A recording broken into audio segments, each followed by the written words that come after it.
बिस्मिल्लाहिर्रहमानिर्रहीम। इब्तिदा है रब्बे जलील के बरकत नाम से जो दिलों के भेद खूब जानता है। मैं हूं आतिफ आरिफ और आप देख रहे हैं मेरा फेसबुक और यूट्यूब चैनल। आज हम बात करेंगे कि इमरान खान साहब ने आज एक दफ़ा फिर बिजलियां गिरा दी हैं इन पर। असम्बली में उन्होंने फरमाया है कि मैं किसी सूरत भी वापस नहीं जाऊँगा। एक तो उन्होंने ये चैप्टर ही क्लोज़ कर दिया ना कि भाई किसी सूरत मैंने असम्बली में नहीं जाना। इस्तीफ़े बंदा देता किस लिए है? ये वो सियासतदान नहीं है जो रवायती हैं। इमरान खान साहब में एक क्वालिटी तो ये है। और दूसरा, उन्होंने शुक्रिया भी अदा किया है इस हुकूमत का। उन्होंने शुक्रिया ये अदा किया कि उनके मैं मशकूर हूँ कि साइफ़र को दोबारा से ज़िंदा किया। और ये वैसे भी इम्पोर्टेड हुकूमत जो है ना, इनमें अक्ल नाम की तो चीज़ ही कोई नहीं है ना। अक्ल होती तो ये अपने पाँव पर कुल्हाड़े ऐसे ना मारते। और ये अगर तहकीकात होती है ना, ये तो इन्होंने कार्ड खेला है। अगर तहकीकात शुरू हो गई ना तो अल्लाह ही हाफ़िज़ है फिर इनका। फिर बहुत सारे लोग जो है ना वो इस माह में नंगे हो जाएंगे और इमरान खान फिर ऐसा सरखरू होगा कि फिर उसकी ज़िंदगी में तो ये नहीं हरा सकेंगे। तो दुनिया से जाने के बाद तो आप किसी के बारे में जो मर्ज़ी कहते रहें, अल्लाह ताला ने उसको ये जो है ना मुकाम वो अता कर दिया है। और मेरा ख्याल है कि ये मज़ीद उसको हेल्प करेंगे, मदद करते चले जाएंगे इनकी। और दूसरा, उन्होंने एक और इनकी टांगें कांपना शुरू हो गई हैं। मैंने पिछले वीलॉग में भी कहा था कि उन्होंने कहा मार्च अब ज़्यादा दूर नहीं है। और ये हकीकत बात है। जो अवाम में गम गुस्सा है बिलों और महंगाई की वजह से, आप सब्र नहीं कर सकते। आप रोड पे निकलें, आप किसी बंदे से भी पूछ के देखें उसके हालात क्या हैं। मेरी 2-3 कारोबारी शख्सियात से मुलाकात हुई। वो कह रहे हैं, एक बंदा साइकिल के स्पेयर पार्ट्स बेचता था और वो उसका सिंध तक जाता था। वो कह रहा है कि आर्डर ही नहीं है। लोगों की सख्त साइकिल ख़रीदने के भी अब ख़त्म कर दिए इन्होंने। ये देखें ना कमाल, ये गुर्बत सही गरीब ख़त्म कर रहे हैं। ये कमाल ऐसा है इनका माशाल्लाह। ये अगर और थोड़ी देर इनके सहूलतकारों ने इनको मौका दिए रखा ना तो ये पाकिस्तान में इतनी आबादी भी नहीं रहेगी, आबादी भी कम हो जाएगी क्योंकि लोग भूख से मरना शुरू हो जाएंगे। जो हालात ये पैदा कर रहे हैं, आटा वो नायाब, आप चक्की का आटा तो लेने जाएँ, आपको कितने का, कोई 150 का दे रहा है किलो, कोई 130 का दे रहा है, कोई कितने का दे रहा है, कोई पूछने वाला नहीं। हुकूमत नाम की चीज़ ही कोई नहीं रह गई। इमरान खान ने तो फिर कंट्रोल किया हुआ था। और दूसरा, उन्होंने एक और बात कही। उन्होंने कहा जो चीफ इलेक्शन कमिश्नर साहब है ना, ये सियासी इंजीनियरिंग करने वालों के अलाकार हैं। और ये बात बिल्कुल हकीकत है। उन्होंने हर मौके पे साबित किया है कि वो सियासी इंजीनियरिंग के अलाकार हैं, बल्कि और भी बहुत सारी चीज़ों के अलाकार हैं। कभी भी जो इदारे का किसी का सरबराह होता है ना, वो फरीक नहीं बनता। ये वाहद चीफ इलेक्शन कमिश्नर हैं जो फरीक बने होते हैं। इनकी मुझे नहीं समझ आ रही कि इन्होंने रिटायर्ड होने के बाद या इस अहदे के बाद इन्होंने पाकिस्तान छोड़ के भाग जाना है। रवायत तो यही है यहाँ पर कि पाकिस्तान छोड़कर भाग जाते हैं ये लोग। खाओ पियो मौज उड़ाओ, लोगों से पैसे लो, पार्टियों से जो जिनके मफादात का तहफ़्फ़ुज़ कर रहे हैं वो पैसे भी तो दे रहे होंगे ना। वैसे तो कोई भी किसी के मफादात का तहफ़्फ़ुज़ नहीं करता। ये बात एक हकीकत है, इसको आप, और पाकिस्तान में तो ये अटल हकीकत है। और एक और बात, दूसरी जानब वज़ीर आज़म का कहना है कि ऑडियो लीक्स में हुकूमत का कोई किरदार नहीं। सुभान अल्लाह, सुभान अल्लाह कहा जा सकता है। और भाई हुकूमत किसकी है? वज़ीर आज़म कौन है? वज़ीर आज़म हम हैं जनाबे वाला, आप वज़ीर आज़म हैं। आपके मातहत एजेंसियाँ हैं, आपके मातहत तमाम अदारे हैं वफाकी। और आप कह रहे हैं हम लीक नहीं कर रहे। तो बैठे गए हैं इक़्तिदार में लेने। अगर आपको यही नहीं पता कर कौन रहा है, आपकी भी हो रही हैं, इमरान खान की भी ऑडियो लीक्स हो रही हैं, दोनों की हो रही हैं, तो फिर आप करने क्या बैठे हैं यहाँ पे? वो वाकई वज़ीर दाखिला साहब तो रोज़ाना बढ़ के मारते हैं। उन्हें ये नहीं पता उनकी नाक के नीचे क्या हो रहा है? उन्हें पता होना चाहिए ना ये, लेकिन नहीं, इन्होंने कर रहे ही नहीं कुछ ऐसा। सवालात उठते हैं इन पर और सवालात उठते चले जाएंगे अब। और नई बात आप सुने, वफाकी वज़रा का कहना है कि सदर ममलिकत को आइन तोड़ने पर आर्टिकल 6 के तहत सज़ा दी जाए। क्या बात है फाकी वज़रा साहब, मैं आपको ये बता दूं, अगर आइन तोड़ने पर कार्रवाइयाँ होनी शुरू हो गई ना तो गर्दनें बहुत हैं। और ख़ासकर जो इस टाइम हुकूमत में जमाते हैं ना, इनकी गर्दनें तो आपको हर चौक में लटकी नज़र आएंगी। ये एक हकीकत है।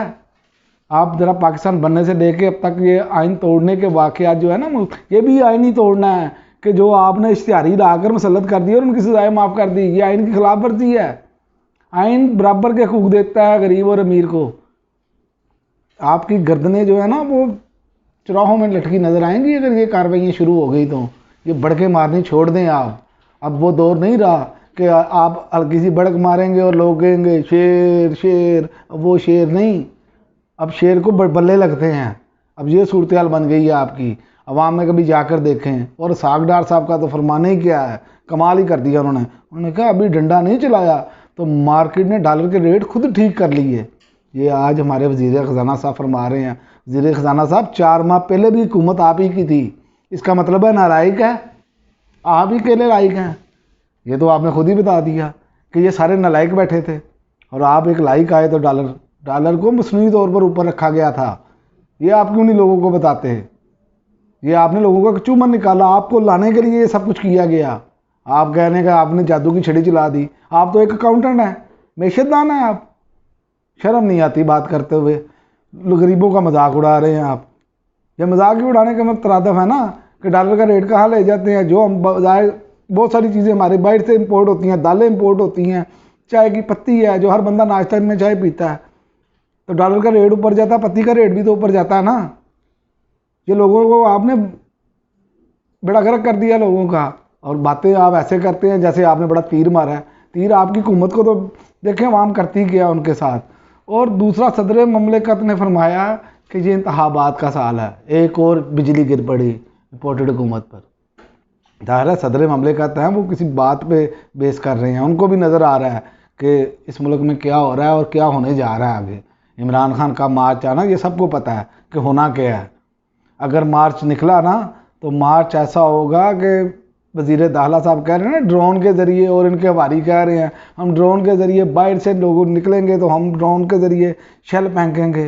ये आपको लग बता जाएगा, मार्च निकलने तो दें।